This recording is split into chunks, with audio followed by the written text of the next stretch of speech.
What's up and welcome everybody to the second episode of Lambo's Masterclass. We're still in the first week. This week's focus is supposed to help me as well in my preparation for the upcoming tournament. It is to focus on not taking any early game damage. So against Protoss, for example, that means watching the minimap the entire time. So we can also say this week is for minimap awareness. I'm going to focus a lot on. Against Terran, it's also minimap awareness, queen positioning especially. Queen positioning, and against Zerg we'll also put in scouting. Against Terran we'll put in a little bit of scouting as well. But yeah, it's mostly queen positioning against Protoss and Terran. And minimap awareness. Those are the skills that we're practicing. Those go hand in hand pretty much. So overall this is in order for us to not take any early game damage. So we're planning, like our goal is to lose as little drones as possible in the early game. Get into a good mid game. From that point on, we want something else that we can focus on. It will be still minimap awareness, and it's gonna be overlord spread for me, so we'll just say we don't want to take any damage throughout the game. So we always want to be in position with defensive units. If there's a drop incoming, in order to always be in position, you need map vision. Very often I see people ask me, okay, how do you actually deal with multitasking? I'm so bad against multiprong. Are my opponents just faster than me? Is there nothing I can do? This is mostly an illusion because of the lack of map control or map vision, usually. It's a lot easier in StarCraft to be the attacker than the defender, because you can decide when to engage and when to spend your attention offensively, whereas defensively you need to react to what your opponent does. So it's very important to know exactly when your opponent is going to hit before he does. And the way you do that is establishing map vision. So we're going to try that here. In the mid games, we're going to try to have overlords everywhere to see run-bys, war prism, all that kind of stuff coming before they actually do. But for the beginning of the game, we're just going to make sure that our queens are always in position. Later on, you also kind of defend. You defend war prisms with queens usually as well. Unless you play with Hydras, which is relatively uncommon that you defend war prisms with Hydras. Okay, our opponent is actually going for no chrono. So we're gonna go across here with a Zergling. That should scare him into not leaving his base.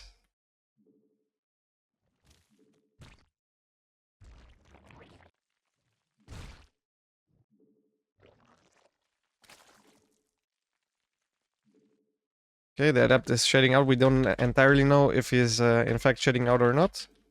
We gotta watch out there a little bit.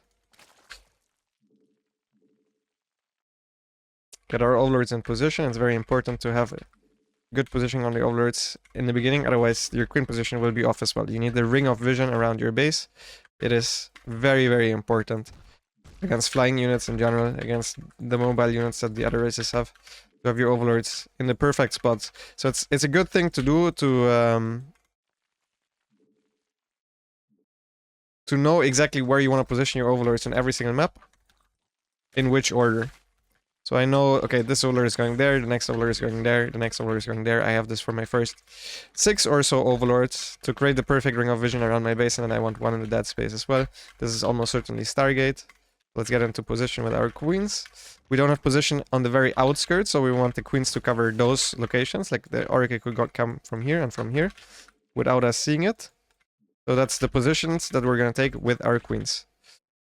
It's the second Oracle. That's good to know. First Oracle coming from over here. Creep, also a form of vision. Make an Evo chamber there so he can't just cancel it.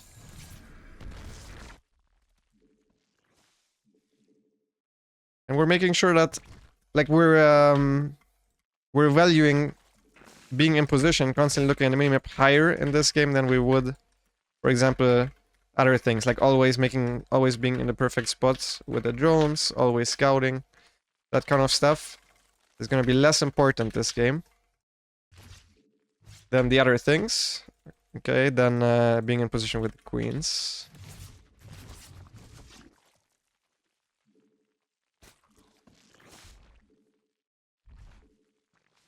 Okay, now being in position with the Zerglings as well, because we looked at the minimap, we knew the adepts are coming from over here.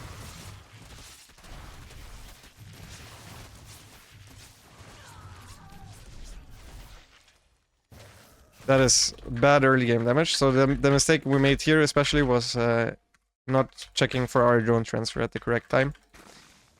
That hurts quite a bit. It's not the absolute worst thing that ever happened to us, but it's pretty bad. We scouted that our opponent is going for Stalker, a Stalker-based style, so we're gonna be making Zerglings instead of Roaches at first, and we're gonna stay... We're gonna stay on 4 gas for a while. We're even gonna get a 5th base here already. He's not producing any workers right now, so he wants to stay on 4 gas for a little bit. And we're just gonna be producing Zerglings. We see the Oracles. And we're already setting up the extra Overlords to always have vision. Wherever our opponent can come from, wherever he can send. Run by Zen from. Okay, we're gonna check here now. Once again for the gas. He took the gas, which means we're gonna also take our gas on this base. Both gases, we're gonna make an infestation pit for Hive. And we'll drone up, because he is 6 gas, that means we can definitely drone up. Quite comfortably so, while producing roaches instead of extra Zerglings.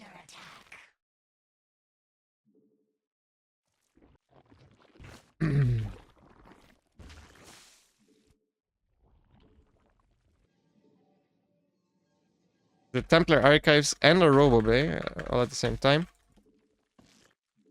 That's pretty wild. We gotta rescout if he's going for Storm or not. For now, we're gonna plan on going for a timing with the Vipers.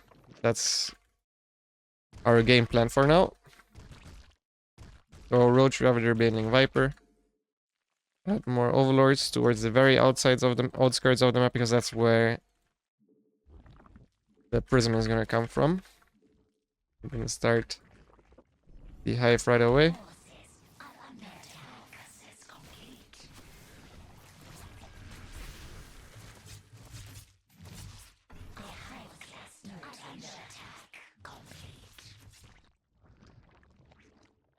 Alright. Check for Storm.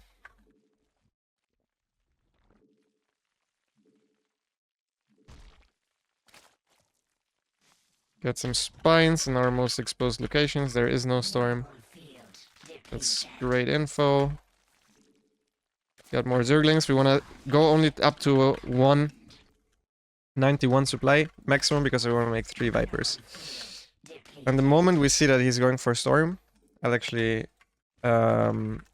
contaminate it. He is going for a Storm, so we're gonna attack now, because he probably doesn't have everything morphed yet. So we're gonna go for a small attack here. And with small, I mean big.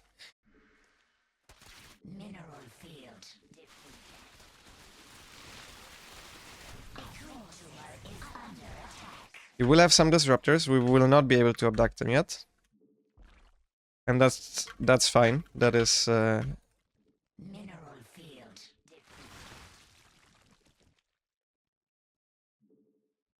there's a stasis here, there's a stasis over here. One stasis over here.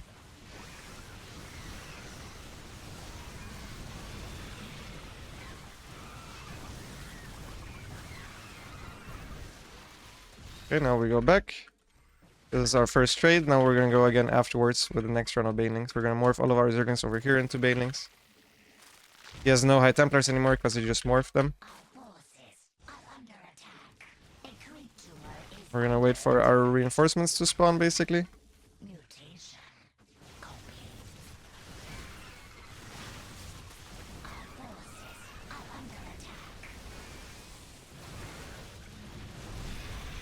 There is a stasis here.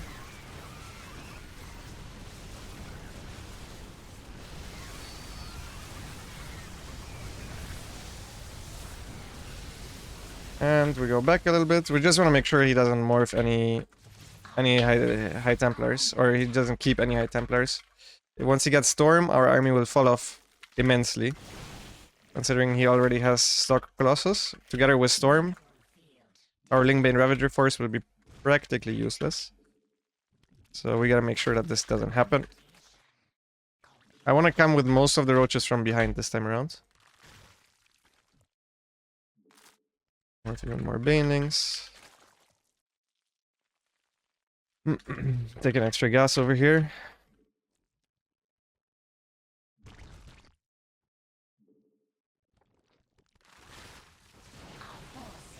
Oh, does he have the storm yet?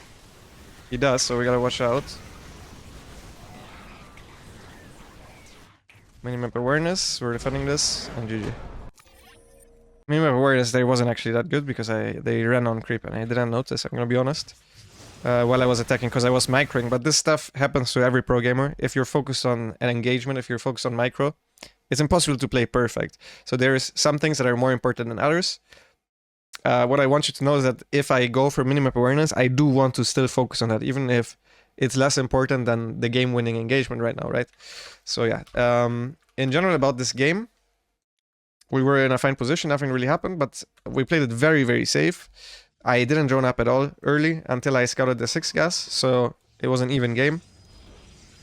And our opponent went double Forge, plus Robobay plus Templar Archives if he was just going for Disruptor or Colossus plus Archons. I did not want to attack until I had Vipers. The moment I see he's trying to go for Storm, we attack. Because that means he doesn't have the Archon numbers to defend the Baning numbers that we can produce with the 7 gas production that we have. We don't actually need Vipers in that case. Vipers would be, in fact, not that great. It's much more important to have higher Baning numbers then. And then just hit a timing. That's why I kept rescouting for this. It was very important. To hit a timing before he gets Colossus plus Storm, because then our army just falls off. You need to know the strength of your army compositions. Ravagerling Bane against Colossus, completely fine. Just a lot of Baning numbers is decent against Colossus armies.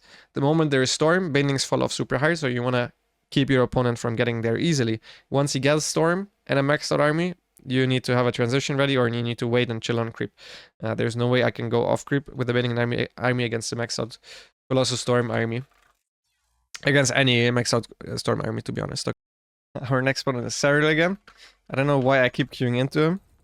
But whenever I record these shows, I feel like every second episode we play against Cyril. So be it. So in this game I'm going to focus a lot on my scouting. I always want Zerglings ready on his side of the map, because that's how you don't take any damage in the early game. And then we're just going to play a normal game. I don't really...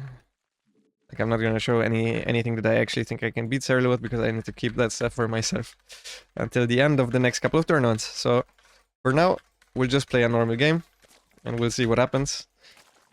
And we want to scout. He also can do a variety of all-ins. Obviously, he can play everything. But he has a lot of decent all-ins that he can also do.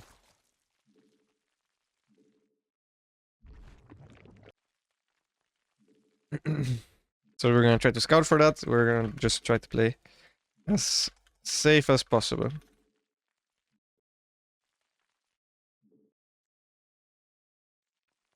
Actually, how do I want to expand on this map here, right? Yeah, I think so. In ZVZ, the way you expand, you need to think about... well, first, usually you want to expand a little bit away from your opponent.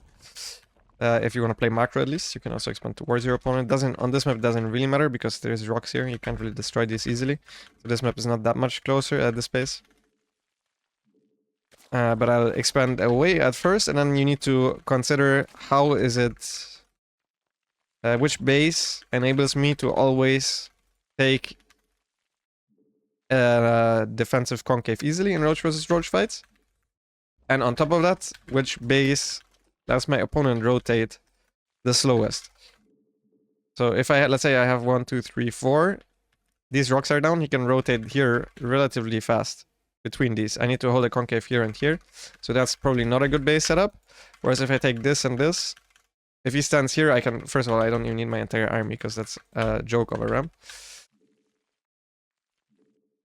But let's say he has his army split like this, in case he actually wants to threaten, and he needs to walk all the way around here, and he won't get a good concave once again. So I think that's probably a decent setup. I would need to look at it a little bit longer in detail, and I'll probably do so before the tournament starts, before I get the ZVZ, to see which in which order I actually want to expand.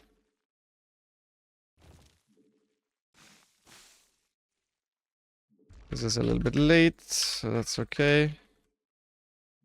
We're starting off with the scouting now. The first thing you want to scout for is my opponent actually going for a baling nest, or is he skipping it?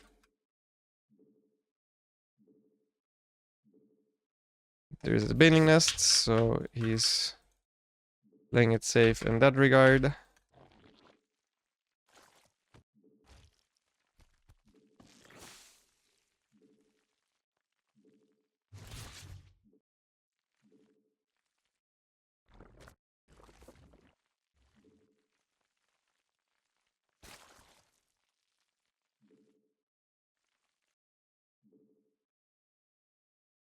He's still at home with these Zerglings. I want to check here if he's link-flying me. And he is not. It appears it's just completely standard. This just seems like defensive Zerglings more than anything. We're gonna go over here because I don't have vision on that side of things.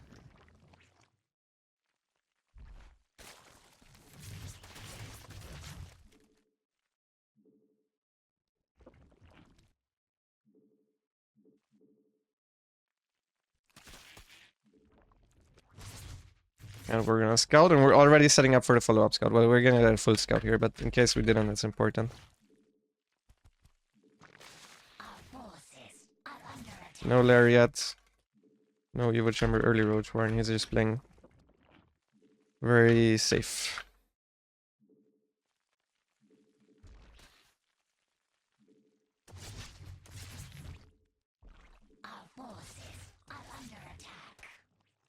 Still just playing safe.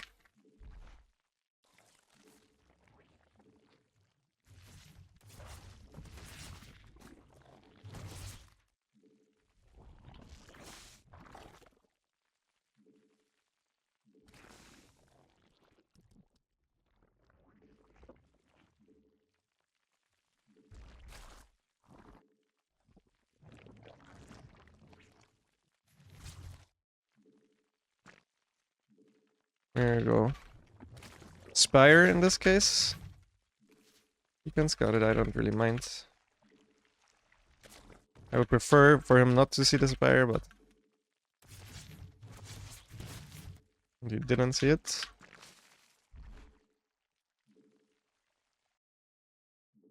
We're scouting ourselves. I already knew there was no all-in happening when I saw the drone, so there's not really much more for me to scout. Other than if he's going to Spire himself, so we're gonna try to do that right now.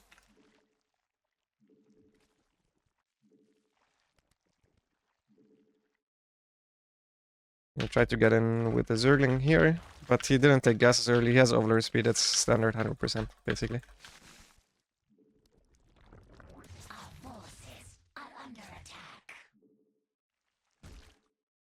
We get super early bailing speed in the hopes that he won't rescout it. It's kind of a tricky move, but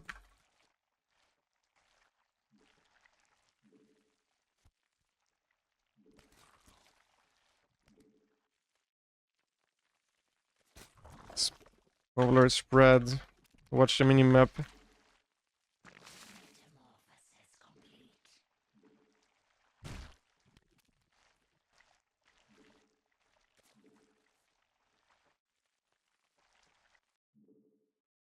He didn't see my Spire still.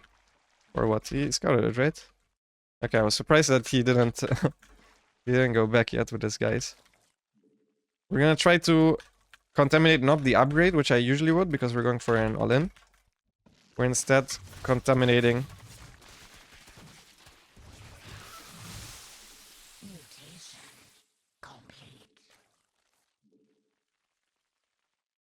go over here.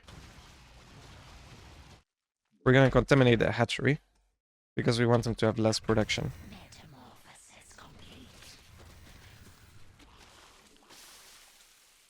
We can kill those easily. He's scouting for the bailing speed. It's late, buddy. I already have it.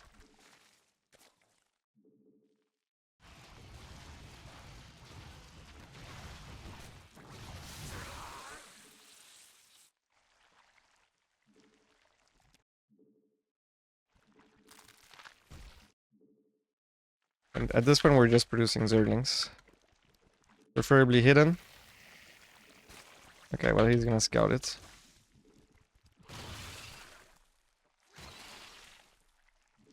And we're gonna go with mass banelings. At this point he knows. We'll see if it's too late. I hope it is. We're about to see.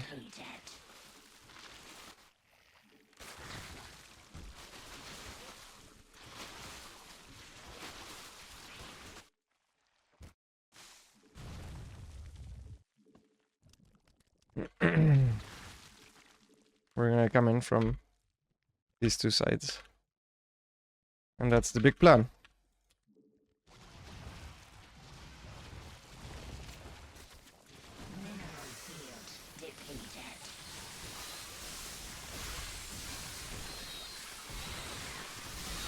And it did not work out. Where's the rest of my army?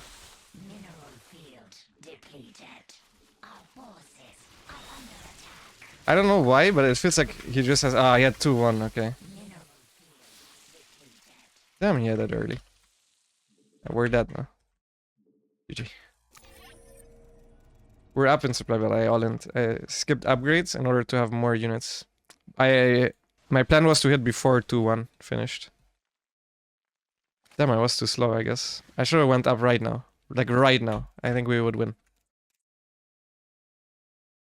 48 banelings. Our army was good. We needed to go 20 seconds earlier. This was something I haven't tried. Well, usually if you go for this baneling all in, you continue your upgrades yourself. In this case, I didn't. I think it had a decent chance of working. A decent chance. But yeah, he expanded the same way as me. You could see you can get somewhat of a concave here, but it's good defensive position. It's huge that the carapace finished during this fight.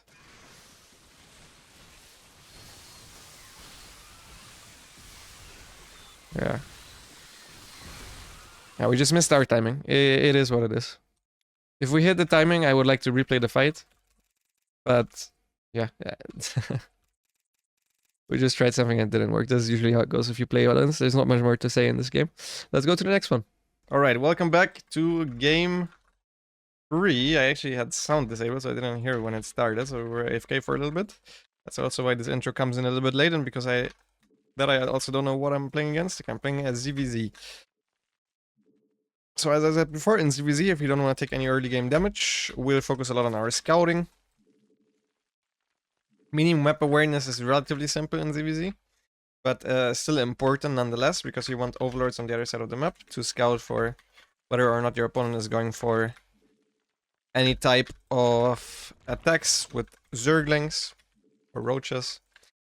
So you gotta pay a little bit of attention with the overlords there. But most of the safety comes from just Ling Scout, so we want to make sure we get nicely timed Zergling Scouts in against our opponent. I actually played a third game before that already against a Terran, but I forgot to record because I was watching GSL in between. I stopped the recording for a little bit.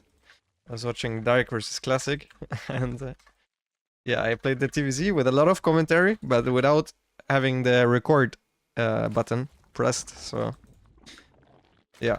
That game will be forever lost. However, it was a turn. I was 5,500 MMR, so we only gained 2 MMR. In case you're wondering, this account I'll only be playing on with this challenge in mind, for the sake of this experiment, to see how much MMR we will gain over time. Usually the expected result whenever you practice like this, where you focus on one thing at a time, instead of just trying to play without your mind trying to be active, you should lose some MMR at first, and then towards the end, you'll see your progress. It will take time though, and it won't be instant. This creep is very fire, but that could be random. Yeah, I think it's random. I don't think this is 15 hatch. Because we were AFK for a little bit, our larva in the main base spawns a little bit later. It's not too bad though.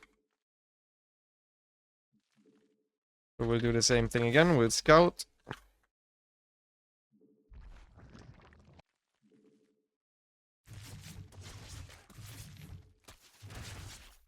Get the baiting nest down. Okay, he scouted as well. Get this overlord over here to not miss anything. Actually, let's put it here. We'll go 3 queens right away. This map, on this map, the third base is a little bit more exposed. So I want the 2 queens here right away. We'll get an overlord now. Sure, we see everything that's coming from this direction. We know the 3 Zerglings are still on his side of the map, so we're relatively safe. Just want to play around that. That sucked. Okay, and he does not want us to scout, which is fine.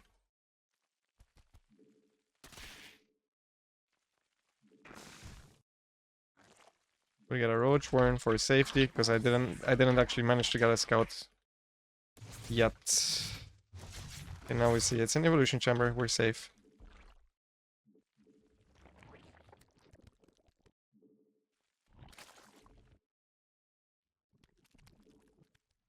Got the follow-up scouts ready.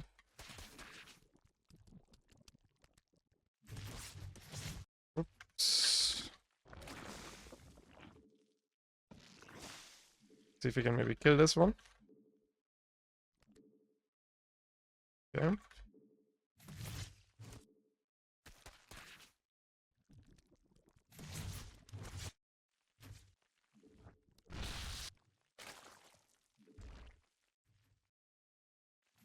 Maybe we can get a scout off here. I want to see if there's still drones in production. There is a lair here. So we're completely safe to continue everything as we did before. I think this is already enough scouting information for now, but to bring the point home that this is basically what you need to do. Oh, okay, that's a low amount of workers.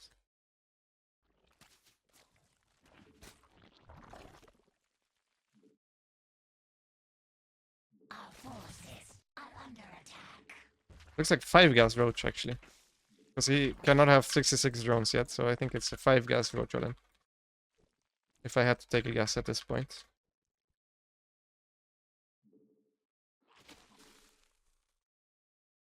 Okay, there's drones coming now, so... Yeah, I don't entirely know what is going on. We're gonna continue scouting.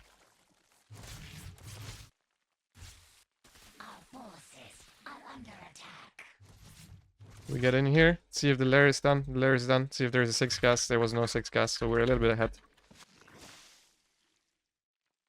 We're getting overlord speed now because we're safe. We know, okay, our opponent is also macroing a little bit.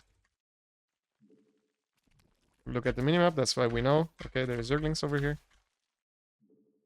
Take another base. You know what, we're gonna go for a little bit of a overlord drop play as well.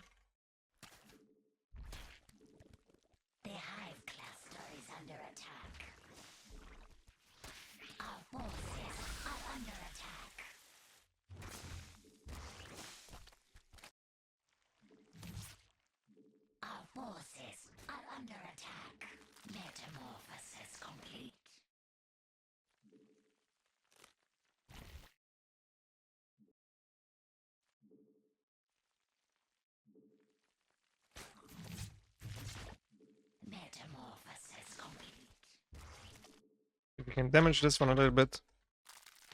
Gonna go over here now. Try to pressure basically. Try to follow up scout as well. Got more vision with our overlords. By the hold position trick here. You can hold position basically a unit over there. It can block the roaches, but without your opponent noticing very frequently. So that can enable us to maybe have a nice timing here. We got a nice concave, so we want to fight here.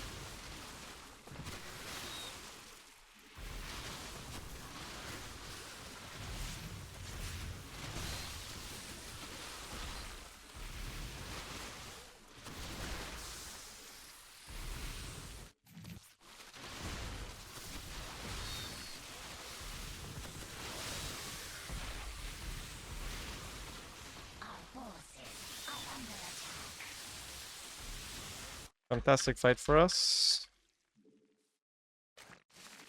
Mineral field depleted. Let's cancel this. I want to morph this one into a Ravager.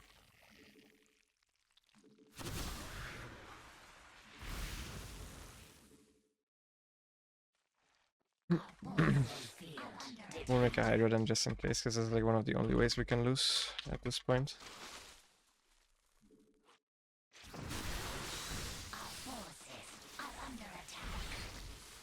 This is fantastic fight once again.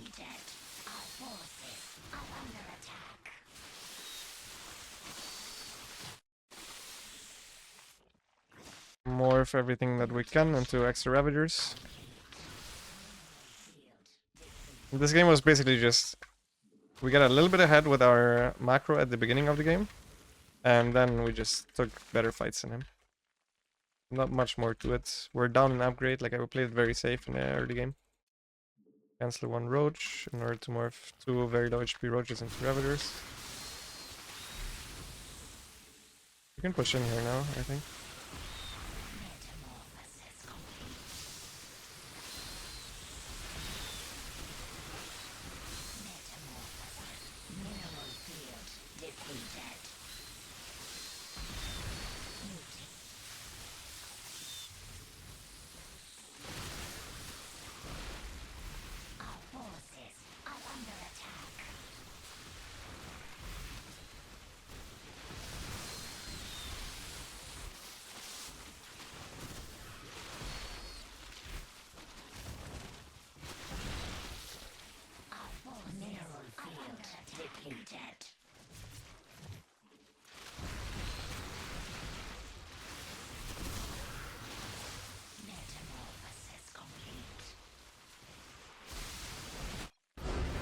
GG's called. Very straightforward game. You can see in the resources lost why we won. We basically just took really good fights. We had the concave over here. I think he wanted to all-in, but then we scouted it. Like, the constant scouts were very good.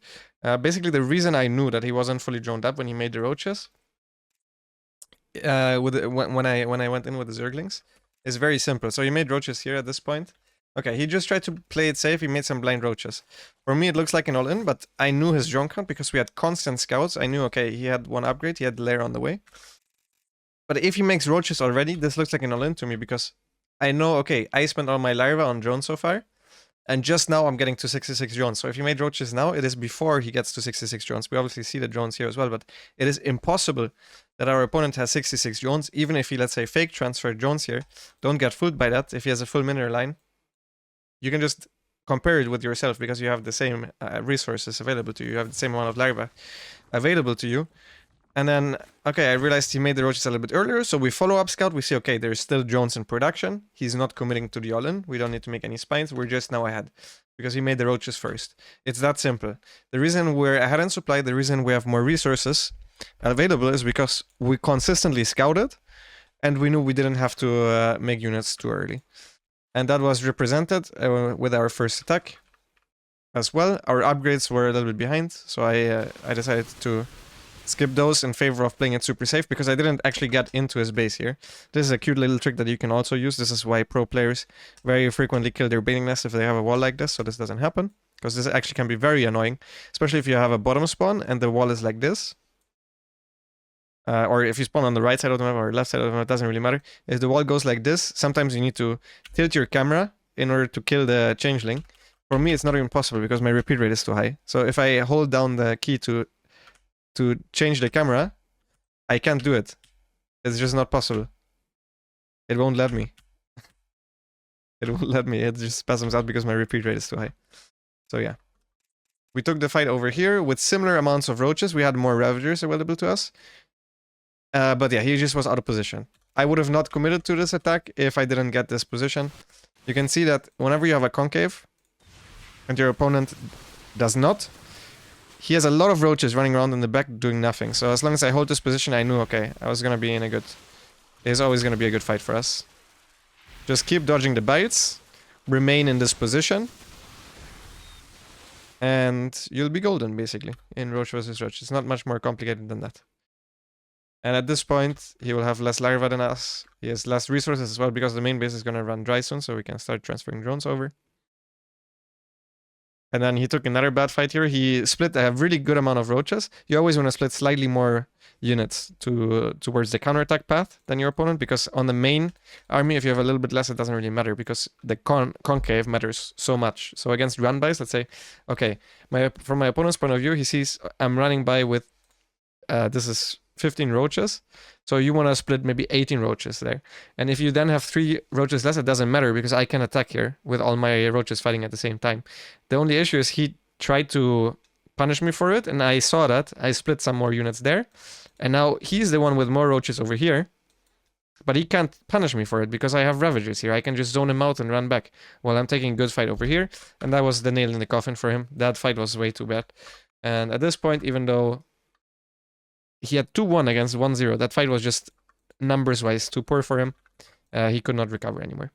So I hope you guys enjoyed the second episode of Lambo's Masterclass, where I'll teach you how to focus on improving at one skill, one fundamental at a time. I hope you guys enjoyed it, and I'll see you guys in the next video. Bye bye.